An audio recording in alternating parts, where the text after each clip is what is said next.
आज से 500 साल पहले दिल्ली की सत्ता पर मुगल सल्तनत का परचम बुलंद हो चुका था और इसके बादशाहत के सिंहासन पर अकबर की हुकूमत थी। अकबर विस्तारवादी नीति का बादशाह था। शुरुआत से ही अकबर ने आस पड़ोस के राज्यों को मुगल सल्तनत के झंडे के नीचे लाने के प्रयास शुरू कर दिए। पूर्व को जीतने के बाद अकबर ने अपने पश्चिम अभियान में राजपुताने की रियासतों पर मुगल ध्वज फहराने की शपथ ली। इसी के तहत राजपुताने में सबसे पहले आमेर रियासत ने अपनी पगड़ी उतारकर अकबर की बादशाहत वाली मुगल सत्ता को स्वीकार कर लिया।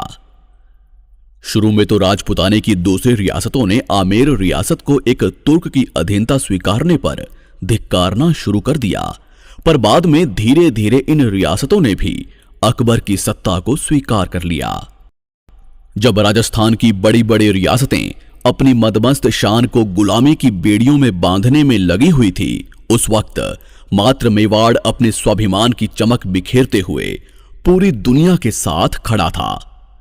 इस समय मेवाड़ पर राणा उदय सिंह का शासन हुआ करता था, जिन्होंने अपने पूर्वजों की भांति किसी की अधीनता को स्वीकार नहीं किया। इन्होंने अकबर को पत्र भिजवाया कि हमारे राजा सिर्फ भगवान एकलिंग जी हैं, हम तो मात्र उनके दीवान हैं। पर फिर भी अकबर ने राणा उदय सिंह पर भारी दबाव बनाना शुरू कर दिया। आस पड़ोस के राजाओं को उदय सिंह के पास भेजा जाने लगा। इन्हीं परिस्थितियों में दिन गुजरते रहे और एक दिन अचानक मौसम बदलने लगा। बादलों की घमासान गर्जना के बीच राणा उदय सिंह की सबसे बड़ी रानी माता जयवंता बाई ने एक पुत्र को जन्म दिया। मजबूत बदन, बड़ी आंखें, मुस्कान बिखेरता चेहरा बड़ा मनमोहक लग रहा था। राणा उदय सिंह ने महल की औरतों से अपनी रानी के हालचाल पूछे। तभी पाली की दासियों ने जवाब दिया, शेरनी ने शेर को जना है। नीले घोड़े रा असवाद म्हारा मेवाड़ी सिरदार राणा सुनता ही जा जो दी। राणा पुत्र पाकर बड़े खुश होने लगे। वे कभी राणा कुंभा के बनाए विजय स्तंभ को देखने दौड़ते तो कभी बप्पा रावल की तलवार को प्रणाम करने। सरदारों ने पूछा, हुकुम, कुंवर जी का नाम क्या होगा? राणा शांत होकर बोले, जिस तरह सूरज अपनी चमक से धरती को रोशन करता है, उसी तरह मेरा पुत्र अपने शौर्य के प्रताप से मेवाड़ को रोशन करेगा। अतः इसका नाम प्रताप होगा, कुंवर प्रताप सिंह सिसोदिया। माता जयवंता बाई कृष्ण भक्त थी। उन्होंने शुरू से ही कुंवर प्रताप को भगवान कृष्ण और महाभारत की युद्ध कलाओं का ज्ञान दिया।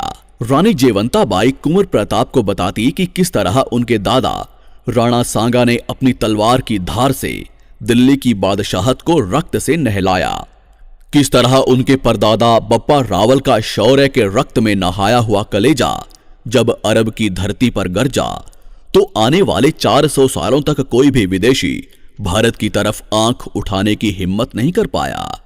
सिसोदिया वंश के इस अतीत को सुनते हुए प्रताप बड़े होने लगे। समय आने पर उनको गुरुकुल भेज दिया गया, जहां प्रताप सुबह का समय गुरुकुल में बिताते, दोपहर के समय वे भीलों की बस्तियों में चले जाते, शाम होते होते प्रताप लोहारों के गांवों में निकल जाते। उनको हथियार बनाने की कला सीखने में बड़ा आनंद आता था। जनता के बीच इस कदर घुल मिल जाने पर प्रताप सबके चहेते बन गए। भीलों ने उनको कीका कहकर बुलाया, तो वहीं लोहारों ने उनको अपना राजा मानना शुरू कर दिया। कुंवर प्रताप बचपन से ही वीर, स्वाभिमानी और हठी स्वभाव के थे। उनका शरीर सामान्य बच्चों से कई गुना मजबूत था। उन्होंने छोटी सी उम्र में ही अफगानियों की बस्ती पर धावे बोलने शुरू कर दिए। मेवाड़ से होकर गुजरने वाली मुगल सेना पर वे गुलेल से हमला कर देते। कुंवर के इन कारनामों को देखते हुए सबको लगने लगा था कि बड़े होने पर वे महापराक्रमी योद्धा बनेंगे और प्रताप ही भविष्य में मेवाड़ के राणा बनेंगे। उदय सिंह जी की कई रानियां भी थी, जिनसे उनको कुल 33 संतानें थी, पर उदय सिंह जी की सबसे प्रिय रानी थी धीरबाईसा। इनकी बात को राणा उदय सिंह अधिक महत्व देते थे।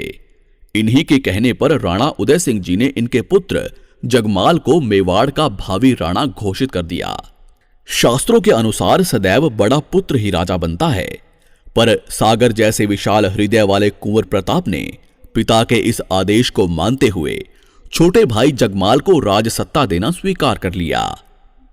किंतु सभी सामंत, सरदार और राज्य की जनता ने उदय सिंह के फैसले पर विरोध किया। वे कुंवर प्रताप को ही अपना राणा मानते थे। समय के साथ राणा उदय सिंह का स्वास्थ्य बिगड़ने लगा और सन 1572 आते आते उनका स्वर्गवास हो गया। उनके अंतिम संस्कार में कुंवर प्रताप सहित मेवाड़ का प्रत्येक व्यक्ति आया, पर कुंवर जगमाल इस समय महल में अपना राज्याभिषेक करवा रहा था।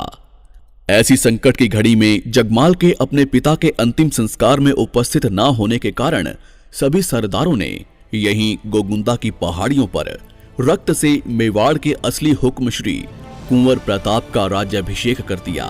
सरदार रावत कृष्णदास चुंडावत ने राणा प्रताप की कमर में तलवार बांधते हुए ललकार लगाई, मेवाड़ मुकुट केसरी कुंवर प्रताप सिंह आज से मेवाड़ के राणा हैं। यहीं से राणा प्रताप ने अपने सरदारों के साथ कुंभलगढ़ की तरफ कूच किया।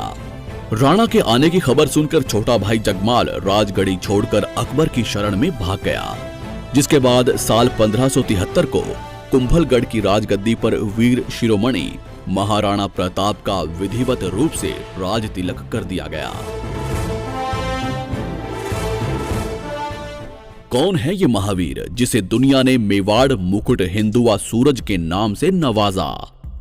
मेवाड़ की राजगद्दी पर बैठने वाले महाराणा प्रताप एक ही वार में घोड़े सहित दुश्मन को काट डालते थे।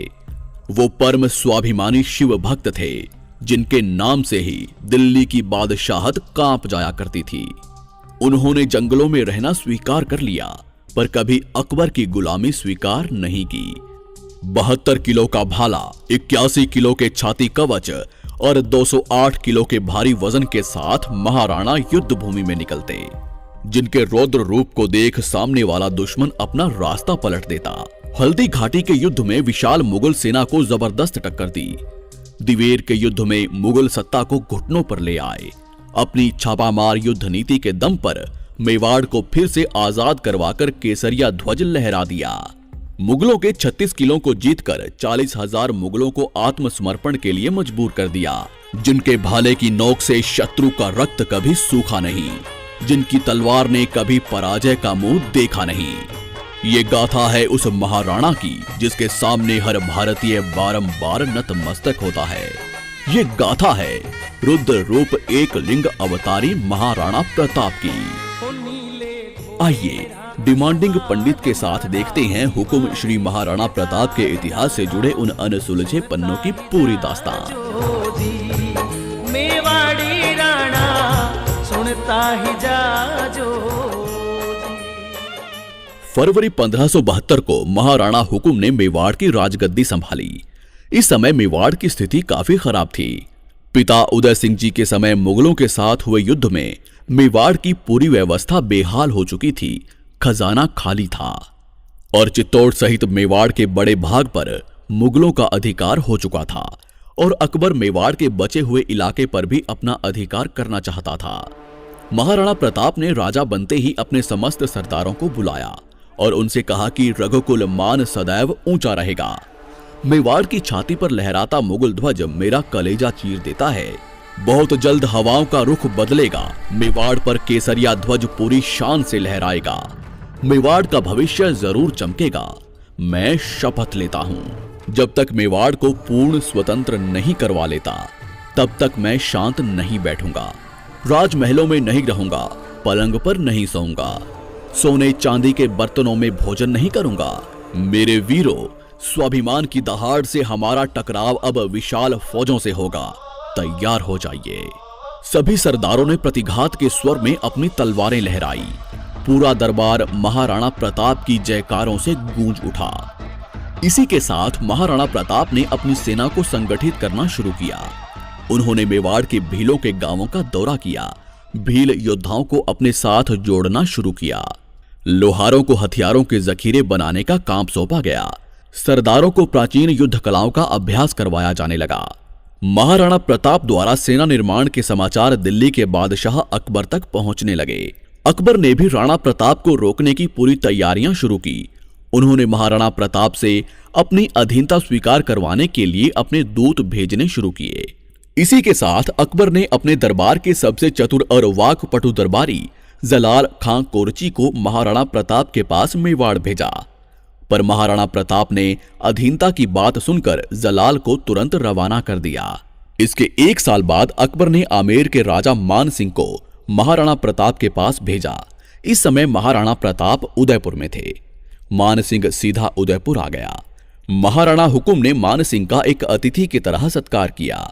महाराणा प्रताप उदय सागर झील तक मान सिंह का स्वागत करने के लिए आए। इस झील के सामने वाले टीले पर आमेर के राजा के लिए दावत की व्यवस्था की गई थी। भोजन तैयार हो जाने पर मान सिंह को बुलावा भेजा गया। महाराणा प्रताप ने अपने पुत्र अमर सिंह को अतिथि की सेवा के लिए लगा दिया, पर महाराणा प्रताप भोजन के लिए नहीं आए। मान सिंह द्वारा हुक्म के बारे में पूछने पर अमर सिंह ने बताया कि पिताजी को सर दर्द है, वे नहीं आ पाएंगे, आप भोजन करके विश्राम करें। मान सिंह ने भौहें तानते हुए कहा कि राणा जी से कहो कि उनके सर दर्द का कारण मैं समझ गया हूं। मान सिंह ने राणा प्रताप के बिना भोजन स्वीकारने से मना कर दिया। तब राणा प्रताप ने उन्हें संदेश भेजा कि जिस राजपूत के संबंध एक तुर्क से हों, उनके साथ भला कौन राजपूत भोजन करेगा। अब मान सिंह जवाब देने की स्थिति में नहीं था, क्योंकि राणा प्रताप ने तो उन्हें बुलावा भेजा ही नहीं था। मान सिंह ने भोजन को छुआ तक नहीं, केवल चावल के कुछ कणों को जो अन्न देवता को अर्पण किए थे उन्हें अपनी पगड़ी में रखकर वहां से चला गया। घोड़े पर बैठकर मान सिंह ने राणा प्रताप से कहा कि दिल्ली की बादशाहत को अस्वीकार करना एक संघर्ष को चुनौती है। यदि आपकी इच्छा दुखों में रहने की है तो एक दिन आपकी इच्छा जरूर पूरी होगी। मान सिंह ने आंखें तानकर आगे कहा, मैं तुम्हारा अभिमान चूर्ण कर दूंगा, अगली मुलाकात युद्ध भूमि में होगी। राणा प्रताप ने उत्तर दिया, मैं प्रतीक्षा करूंगा।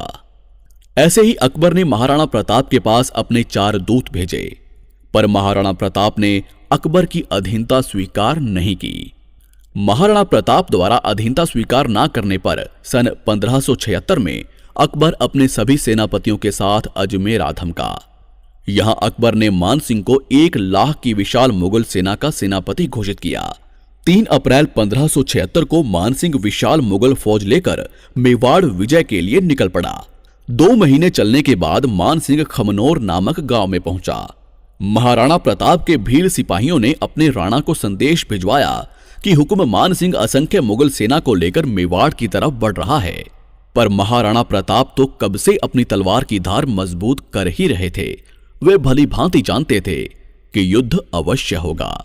इधर मान सिंह बनास की नदी के मैदानों में आ पहुंचा।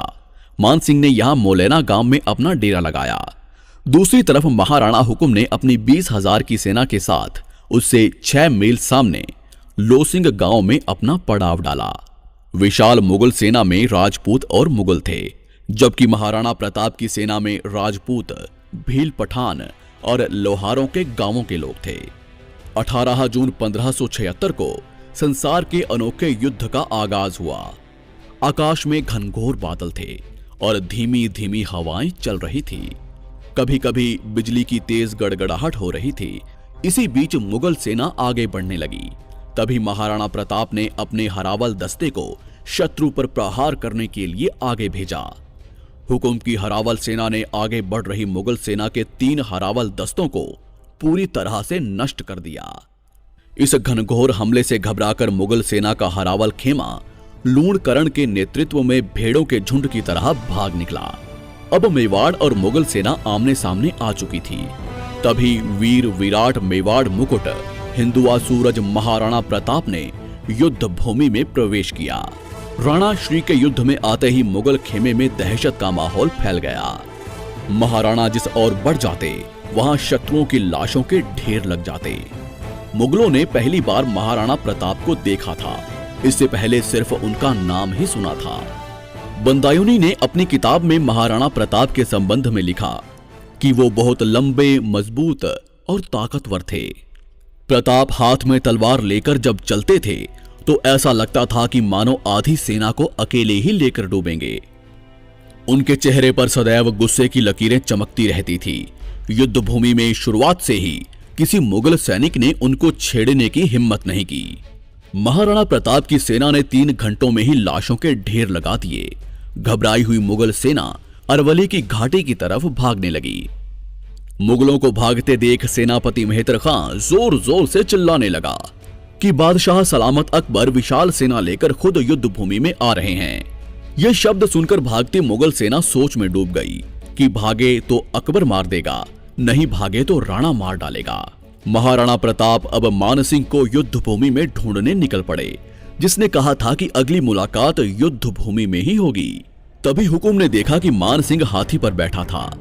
महाराणा प्रताप ने बड़े वेग से चेतक के अगले पैरों को मान सिंह के हाथी के मस्तक पर टिका दिया और अपने भाले से मान सिंह पर करारा प्रहार किया।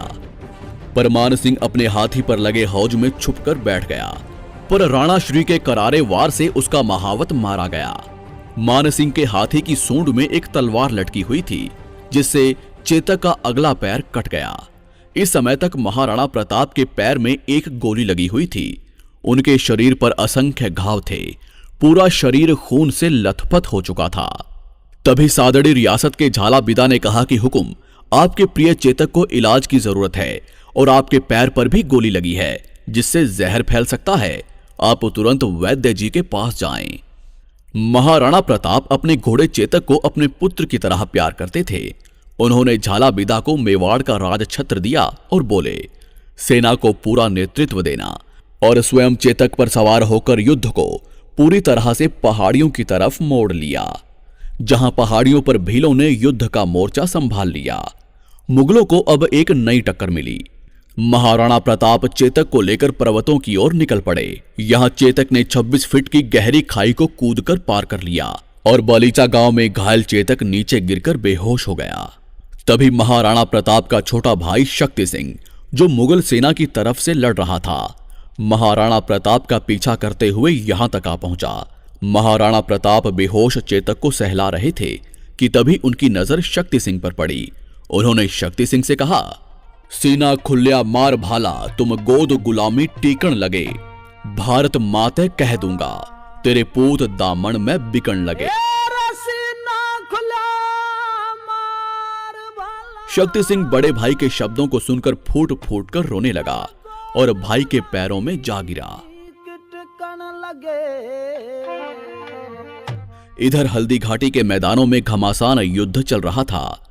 घाटी के दरों में राणा पुंजा भील और राजपूत सरदार मुगलों को भीषण टक्कर दे रहे थे।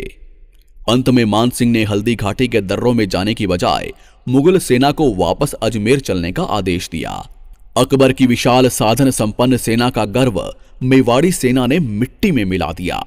मान सिंह और आसफ खां जब खाली हाथ अकबर के सामने उपस्थित हुए तो क्रोधित अकबर ने 3 महीने तक उनके दरबार में आने पर पाबंदी लगा दी। उनकी संपत्ति को जब्त कर लिया गया, उनका वेतन और सभी सुविधाओं को तुरंत रोक दिया गया। हल्दी घाटी के भयानक युद्ध के बाद महाराणा प्रताप अपनी सेना के साथ कुंभलगढ़ आ गए। विनाशकारी युद्ध का पासा महाराणा प्रताप के पक्ष में था, पर इस समय तक उनका खजाना खाली हो चुका था। हल्दी घाटी के 4 महीने बाद ही सन 1577 में अकबर ने एक बार फिर शाहबाद खान के नेतृत्व में भारी सेना कुंभलगढ़ पर हमला करने के लिए भेजी। हल्दी घाटी जैसे विशाल युद्ध के बाद एक नया युद्ध मेवाड़ की सेना के लिए भारी था, अतः महाराणा प्रताप ने किले को त्याग दिया। कुंभलगढ़ पर शाहबाज खां का अधिकार हो गया। कुछ महीनों के बाद महाराणा प्रताप ने फिर से सेना तैयार की और पूरी तैयारी के साथ शाहबाज खां पर आक्रमण करके कुंभलगढ़ को वापस जीत लिया। कुंभलगढ़ विजय के बाद महाराणा प्रताप ने आगे की रणनीति बनाने के लिए सभी सरदारों को बुलवाया। जहां सरदारों ने हुकुम से कहा कि हमें सिंध की तरफ निकलना चाहिए, जहां हम धन का बंदोबस्त करके एक विशाल सेना का निर्माण करेंगे और सीधा अकबर पर आक्रमण करेंगे। इसी उद्देश्य से महाराणा प्रताप भाण सोनगरा को कुंभलगढ़ का किलेदार नियुक्त करके गुजरात की तरफ निकल गए। आगे इसी रास्ते में महाराणा प्रताप ने शाहबाज खां को 2 बार पराजित करके वापस लौटने पर मजबूर किया। गुजरात पहुंचने के बाद महाराणा प्रताप ने चूलिया गांव में अपना डेरा लगाया, जहां परम दानवीर भामा शाह ने महाराणा प्रताप के लिए अपना खजाना खोल दिया। उन्होंने महाराणा प्रताप को 25 लाख रुपए की सहायता दी। इतने बड़े धन को पाकर हुकुम पुनः सेना की तैयारियों में जुट गए। बस यहीं से असली संघर्ष की शुरुआत होती है। महाराणा प्रताप ने सिंध जाने की बजाय पुनः मेवाड़ की तरफ कूच किया और सन 1582 में दिवेर के दर्रों में स्थित मुगल थानों पर आंधी के समान टूट पड़े। हुकुम रुद्र रूप धारण कर चुके थे। उन्होंने अपने सामंतों को आदेश दिया कि किले को चारों तरफ से घेर लो, कोई बचकर नहीं निकलना चाहिए।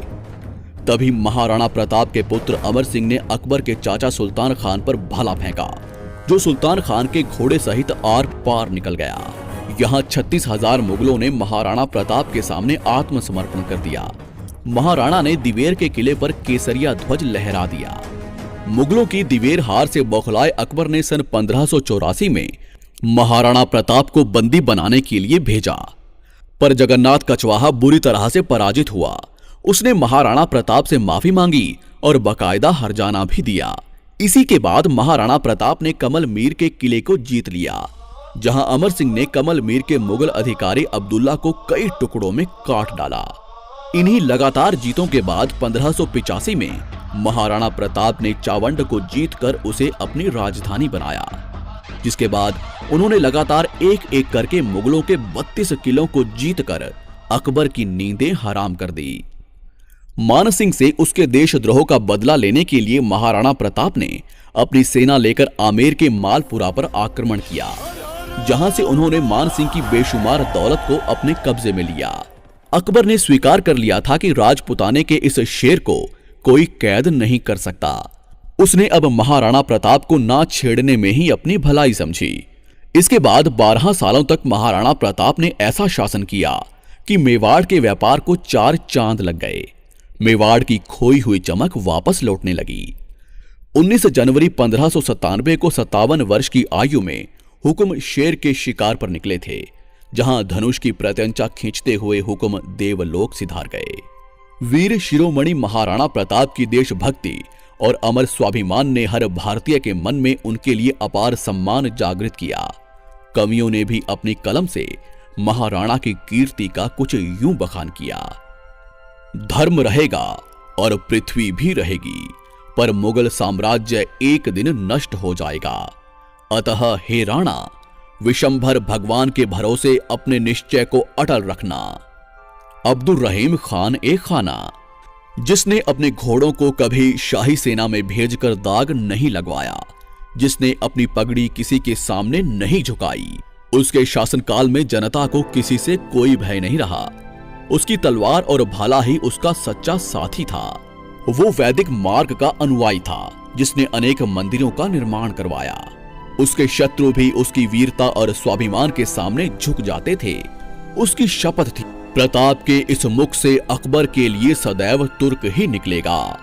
अतः हे राणा, जब जब भी कलम महाराणा प्रताप लिखेगी, तब तब सिर्फ महान, महान और महान ही लिखा जाएगा। दोस्तों, इस वीडियो को बनाने में बहुत मेहनत लगी है। कृपया इस वीडियो को अधिक से अधिक लाइक कीजिएगा। चैनल को सब्सक्राइब करके बेल आइकन जरूर दबाइएगा। आपका आभार, धन्यवाद।